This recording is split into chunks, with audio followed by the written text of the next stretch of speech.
গত স্বাধীনতার পর থেকে যারাই বগুড়ার জন্য কাজ করতে পারছেন সবার প্রতি আমি শ্রদ্ধা রেখে এই কথা বলতে চাইছি যে আমি কুমিল্লার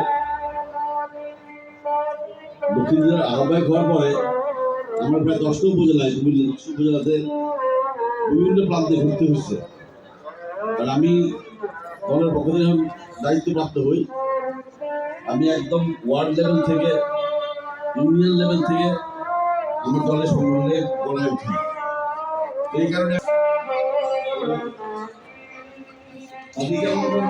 দক্ষিণ জেলা অবকাঠামো কি অবস্থা মোটামুটি নিজের চোখে করা হয়েছে।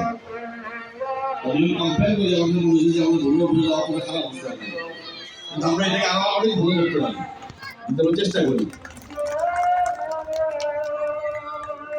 আজকে আপনারা এখানে যে অনুষ্ঠানটা করতেছেন বেসিক্যালি এই মঞ্চে আগামীকাল আবার ভাগ্যস্ত জনকল্যাণ সমিতি একটা অনুষ্ঠান করবেন।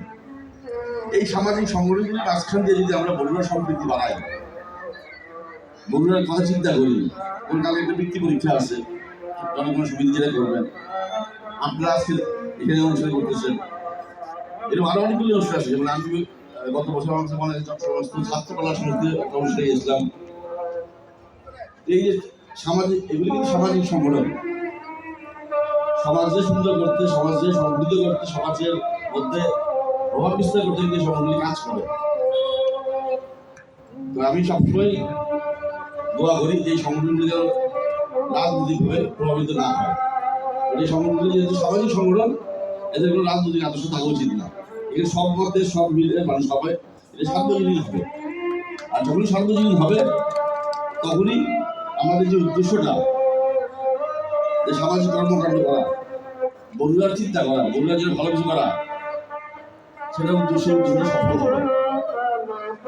আজকের এই সুন্দর অনুষ্ঠানের যারা আয়োজক তাদেরকে ধন্যবাদ জানাচ্ছি।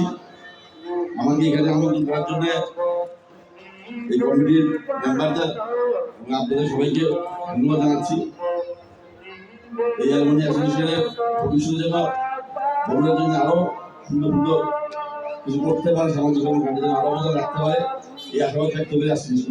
আসসালামু আলাইকুম।